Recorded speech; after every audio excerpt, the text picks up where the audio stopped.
Selamat pagi, sahabat Primaya. Jumpa lagi dengan saya di Primaya Talk. Saya dengan Dr. Fahid, Dokter Umum Primaya Bekasi Barat.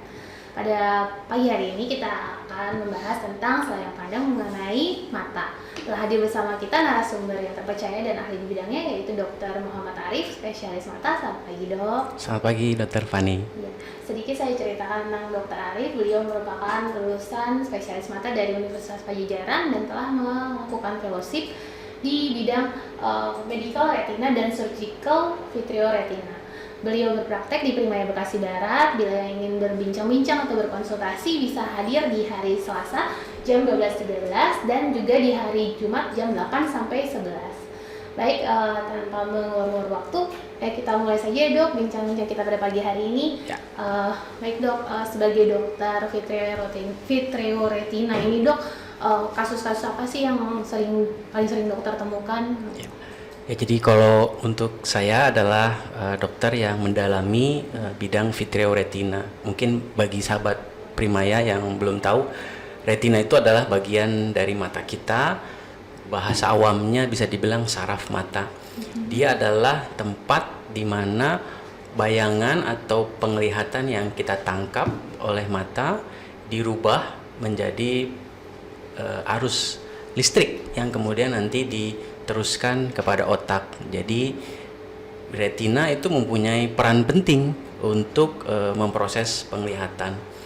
Nah, untuk saya sendiri yang banyak menemui kasus-kasus vitreoretina, itu bervariasi jenis kelainannya, dari yang mungkin ringan sampai sedang. Dan biasanya kasus-kasus retina ini sendiri didominasi oleh penyakit-penyakit yang sifatnya degeneratif dan juga berhubungan dengan kelainan metabolik seperti diabetes mellitus, hipertensi, dan kelainan-kelainan vaskular lain. Nah, kadang-kadang pada kasus-kasus yang saya temui itu kelainannya bisa dibilang ditemukannya atau diperiksakan ke dokter mata dalam kondisi yang sudah cukup berat seperti itu, sehingga pasien mungkin ada beberapa jenis kelainan yang masih bisa kita perbaiki, tapi ada juga beberapa kasus yang bisa dibilang mungkin terlambat penanganannya. Karena memang ya yang pasien rasakan itu biasanya kalau gangguan penglihatannya sudah agak berat seperti itu, dan juga karena kita melihat dua mata, kadangkala apabila ada kelainan pada satu mata itu terlambat menyadarinya seperti itu. Jadi seringkali datangnya tuh pada saat yang berat karena memang tidak dirasa kalau pada stadium yang awal gitu. Betul. Jadi karena mata ini sangat penting, Dok, sebaiknya tuh berapa lama sekali sih kita melakukan pemeriksaan mata ini sebelum ada keluhan yang cukup mengganggu gitu loh? Iya, betul. Jadi untuk seseorang penting untuk men-screening kondisi kesehatan matanya secara rutin. Nah, kadang-kadang kita tidak mengetahui apakah kita dalam kondisi mata yang sehat atau tidak. Yang paling simpelnya kita tahu kita sehat apabila ada pembanding orang lain. Misalnya seorang anak ketika di ruangan kelas, ketika dia duduk di belakang, apakah dia bisa lihat dengan jelas ke depan, ke whiteboard atau ke papan tulis. Apabila ada seorang anak ternyata dia duduk di belakang, kesulitan untuk melihat ke depan, itu sudah menjadi indikasi mungkin ada kelainan di penglihatannya yang perlu diperiksakan.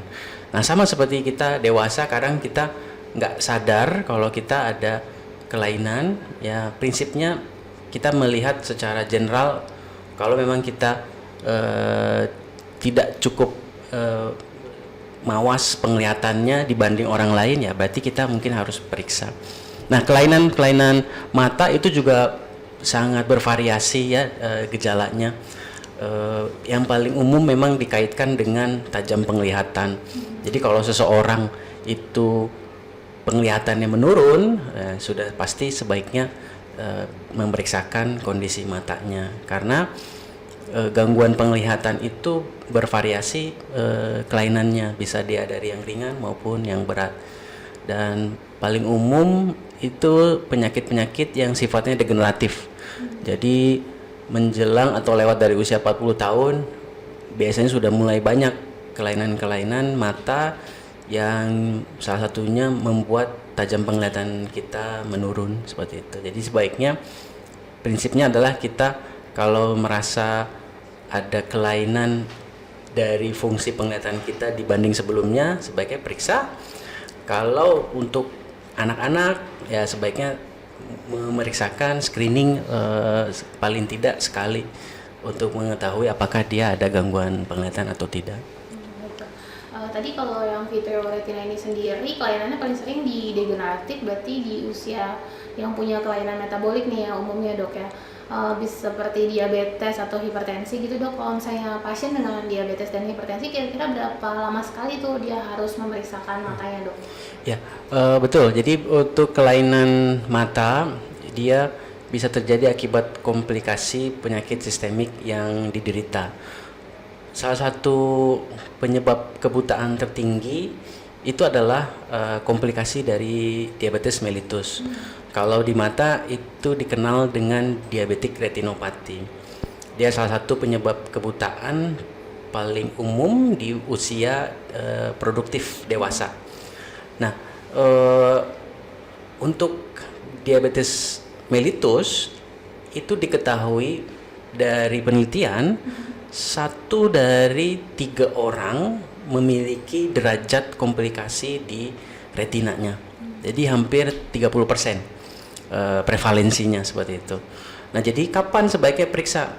Idealnya adalah langsung ketika seseorang mengetahui dirinya diabetes melakukan pemeriksaan mata untuk kita mengevaluasi secara lengkap bukan hanya kondisi retinanya tapi juga secara keseluruhan, karena diabetes mellitus itu bisa larinya ke penyakit lain seperti katarak, glaukoma dan lain sebagainya.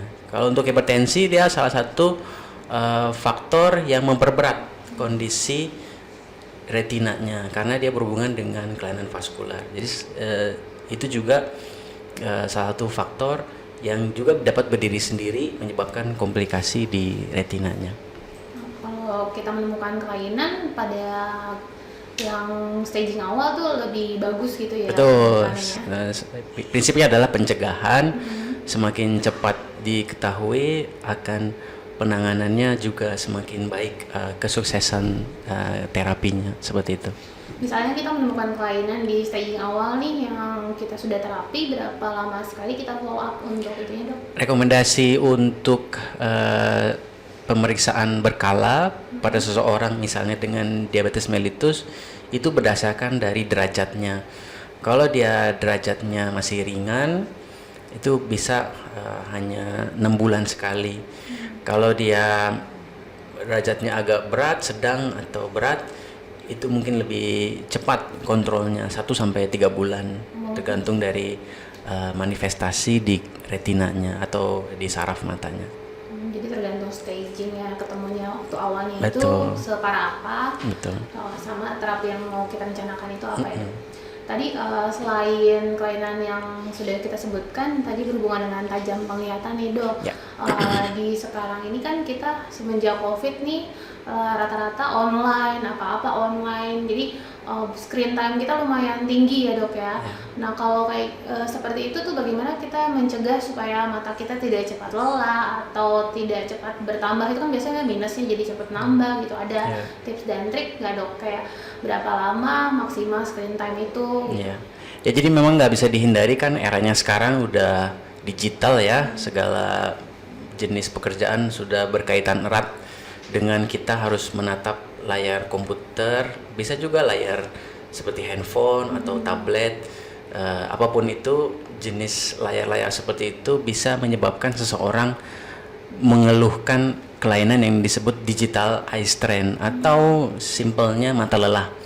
Mata lelah itu akibat kita melihat sesuatu yang jaraknya itu dekat dan juga banyak menangkap cahaya.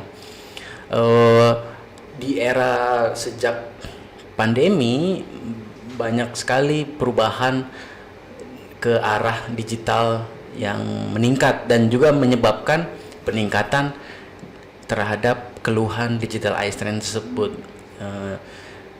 Kalau penelitian bilang dia sekitar 65 sampai 70% usia dewasa yang bekerja di depan komputer atau menatap layar mengalami keluhan ini. Bervariasi gejalanya, dari dia matanya terasa berat, rasanya seperti ingin ditutup. Kalau melirik itu rasanya nggak nyaman, sakit kepala, dan juga mungkin fokus penglihatannya menurun. Nah, itu jenis-jenis dari gejala-gejala yang orang mungkin rasakan. Nah, sehingga sekarang sudah muncul rekomendasi untuk seseorang terhindar dari gejala tersebut. Nah, rekomendasi ini mengatur sebaiknya berapa lama kita menatap layar dalam waktu dekat di dalam 1 hari. Nah, rekomendasi ini disebut rekomendasi screen time. Dibagi berdasarkan kelompok usia dari di anak-anak sampai dewasa. Kalau dewasa sebenarnya tidak ada patokan khusus, tapi idealnya sehari 2 sampai 4 jam. Walaupun mungkin kurang ideal karena mungkin pekerjaan kita dominan pasti banyak berhubungan dengan komputer, rata-rata pekerja itu bisa sampai 8 jam. Nah, kalau anak-anak dia dibagi dari misalnya bayi kurang dari 18 bulan, itu sebaiknya tidak berhubungan atau banyak aktivitas dengan screen time, 0 jam per hari. Kecuali misalnya dia hanya selingan saja sifatnya untuk video call, lihat orang tuanya misalnya karena jauh dan lain sebagainya, itu nggak apa-apa dengan pengecualian seperti itu. Kalau dia udah agak gede sampai usia 2 tahun, sekitar maksimalnya 1 jam. Dan juga kalau dia lebih gede lagi sampai 5 tahun bisa sampai 2 jam. Kalau dia sampai pra remaja bisa sampai 2 sampai 3 jam. Tapi prinsipnya ini sebaiknya tidak dilakukan dalam satu waktu, dipecah menjadi berapa menit sekali, dan juga menerapkan ideal postur. Jadi misalnya sambil duduk, kemudian pencahayaannya cukup bagus, jaraknya jangan terlalu dekat, seperti itu. Jadi anak-anak kecil sembari nonton YouTube, sembari tiduran itu tidak dianjurkan? Ya, tidak dianjurkan. Terus gimana nih kalau kita orang kantoran ini, baik dokter maupun orang kantoran biasa kan kita sekarang apa-apa komputer. Kalau lepas dari komputer jam istirahat handphone gitu ya, nggak selesai-selesai nih dok. Ada nggak?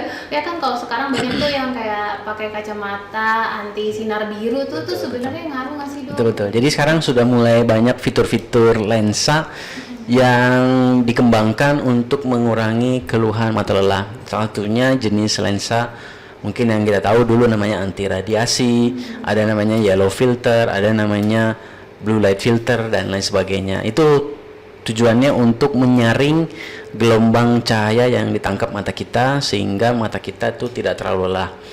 Nah, penelitian mengatakan untuk jenis-jenis fitur-fitur lensa tersebut cukup membantu, tapi secara statistik tidak signifikan untuk mengurangi keluhan mata lelah. Jadi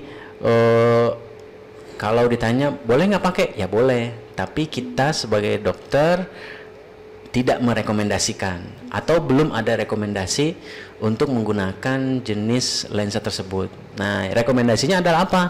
Durasinya dan juga menerapkan ergonomi yang baik untuk tubuh kita dan juga mata kita terhindar dari gejala mata lelah. Misalnya tadi posisi duduk, kemudian yang kita lihat kalau bisa agak lebih rendah dari mata kita, jaraknya itu disesuaikan, idealnya sekitar 30-40 cm tergantung besar dari layar yang kita lihat. Kemudian juga harus menerapkan pola yang sehat untuk mata, misalnya dengan mengistirahatkan beberapa menit sekali.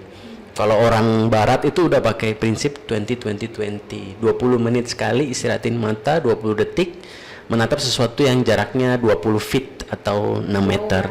Betul. Jadi mata kita lebih rileks kalau kita melihat sesuatu yang jauh, karena ada otot di dalam mata kita yang cenderung nggak terlalu tegang kalau misalkan dia melihat jauh, seperti itu.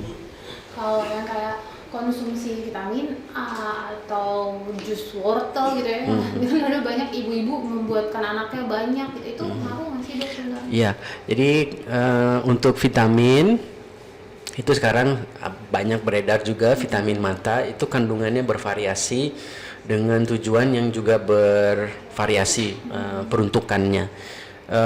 Yang untuk mata sendiri kebutuhan nutrien atau gizinya itu mencakup vitamin dan juga beberapa jenis mineral dan antioksidan.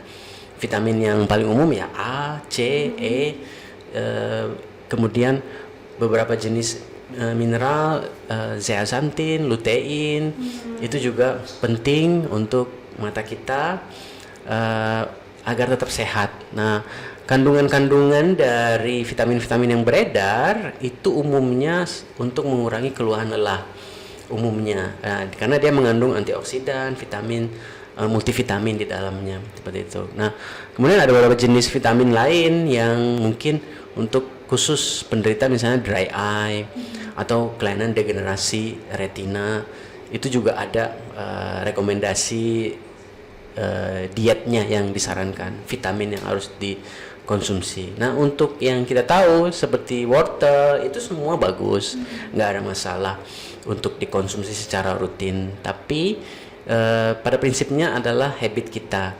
Kalau kita menerapkan pola makan yang sehat, mencakup buah dan sayur, itu pun sebenarnya sudah lebih dari cukup memenuhi kebutuhan nutrien yang dibutuhkan mata kita setiap harinya.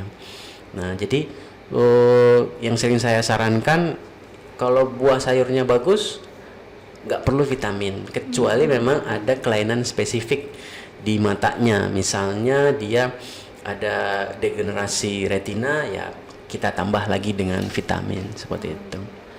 Terus dok, saya pernah dapat kasus nih, jadi pasiennya meneteskan tetes mata nih yang dijual bebas, itu katanya bisa menghilangkan katarak, bisa menghilangkan minus nih. Sekalian untuk sahabat Primaya nih supaya tidak tersesat dan terpelosok pada jurang gitu. Karena benar-benar matanya tuh ketika datang ke UGD itu putih semua gitu dok, menyeramkan sekali dan berair merah gitu ya. Itu gimana tuh dok? Iya.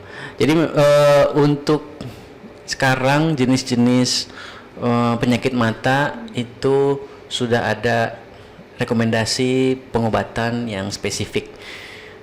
Jika memang ada suatu obat, produk obat yang mengklaim bisa menyembuhkan segala jenis penyakit mata, itu perlu dipertanyakan dengan kritis ya. Jadi kita sahabat Primaya juga harus kritis untuk lihat iklan-iklan yang sekarang sudah banyak sekali beredar.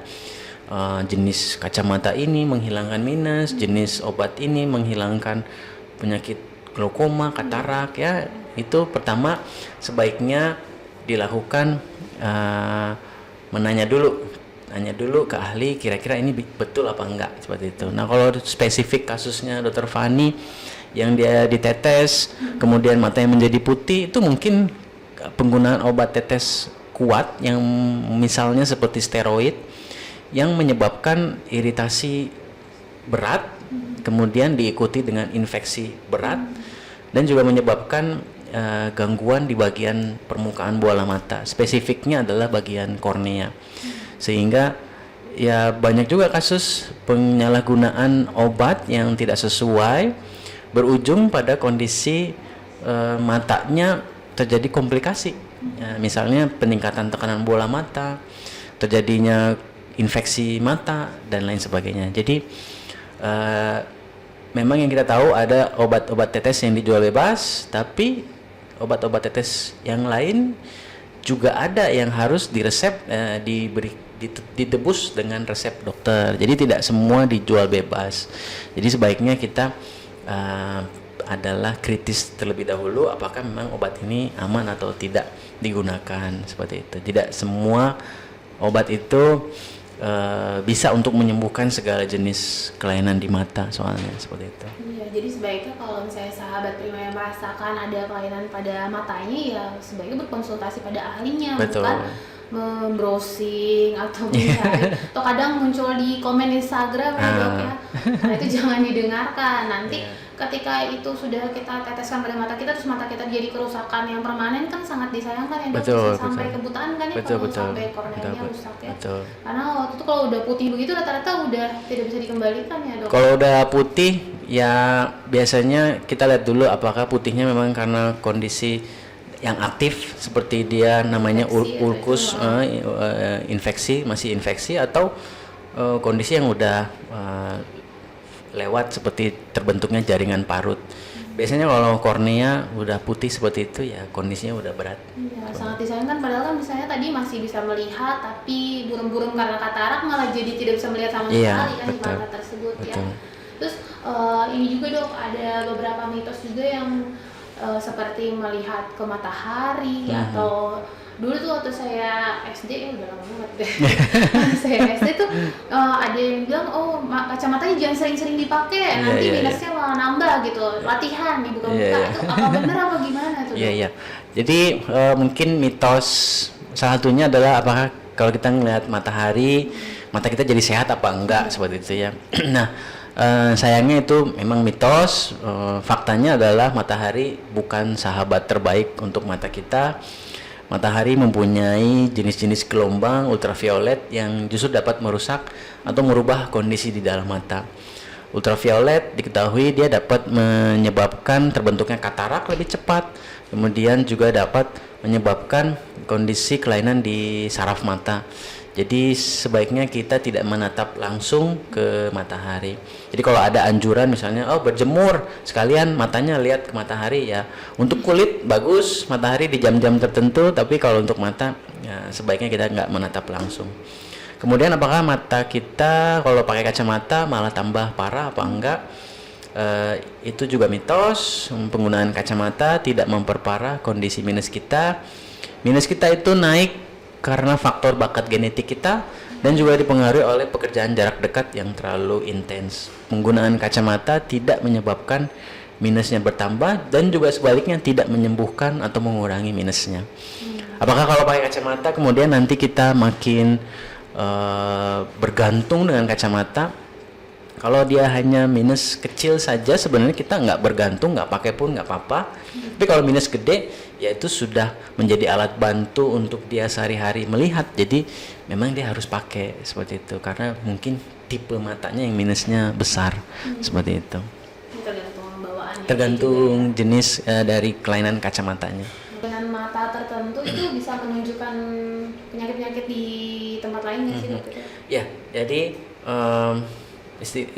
istilah yang paling kita dengar, mata adalah jendela dunia, mata adalah jendela tubuh kita juga. Jadi mata juga bisa menunjukkan kondisi di tubuh kita. Seperti tadi misalnya komplikasi dari diabetes. Kadang-kadang ada pasien yang datang bukan karena diabetesnya ingin diperiksakan matanya, tapi ada kelainan di mata. Nah dari situ dia baru tahu kalau ternyata dia ada kelainan diabetes seperti itu. Atau kondisi lain yang berhubungan dengan misalnya peradangan di tubuh.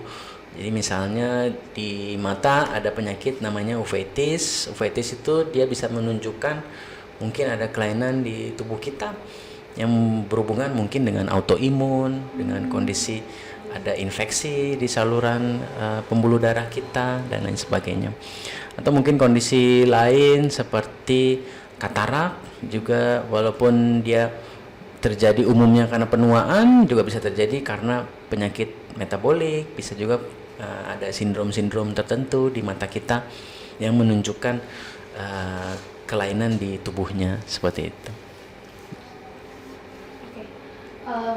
Jadi tadi bersifat bolak-balik juga ya dok ya. Ya. Kalau misalnya matanya duluan yang ada keluhan, ternyata kan karena diabetes juga kadang tidak dirasa, hipertensi juga kadang tidak dirasa. Apalagi autoimun juga ya, kadang merasa pegel-pegel itu adalah hal biasa. Iya, Tahu-tahu betul. ditemukan uveitis, ternyata berhubungan dengan autoimunnya. Betul.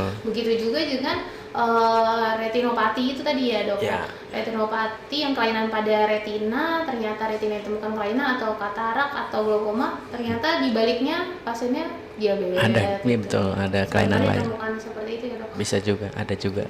Terus baik, terima kasih banyak Dokter Arif atas pemaparan yang sangat jelas. Sedikit saya simpulkan ya Dok, bahwa tadi seperti kata Dokter Arif bahwa mata adalah jendela dunia ya, jendela bagi. Jadi kelainan pada mata pun bisa menggambarkan kelainan pada tubuh kita seperti tadi diabetes atau hipertensi atau autoimun. Dan misalnya kita menemukan merasakan adanya ketidaknormalan pada mata kita seperti tajam penglihatan atau sakit kepala juga kadang berhubungan ya Dok ya dengan mata. Bisa Kita juga.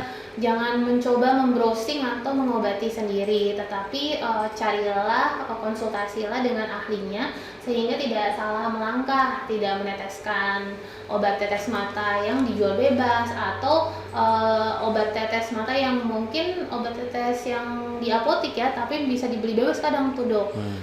Itu juga kadang berefek samping pada kesehatan mata kita.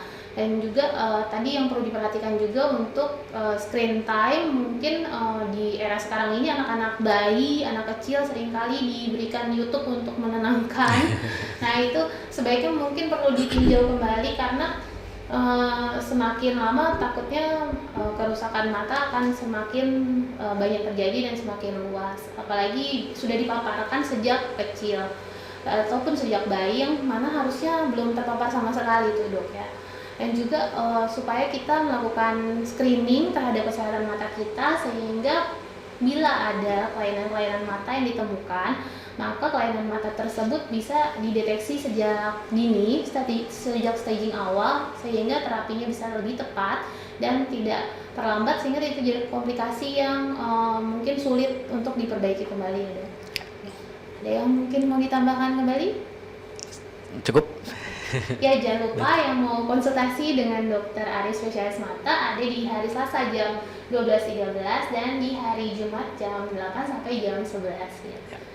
Terima kasih. Sekian Primaya Talk. Sampai jumpa kembali di Primaya Talk berikutnya. Sampai jumpa.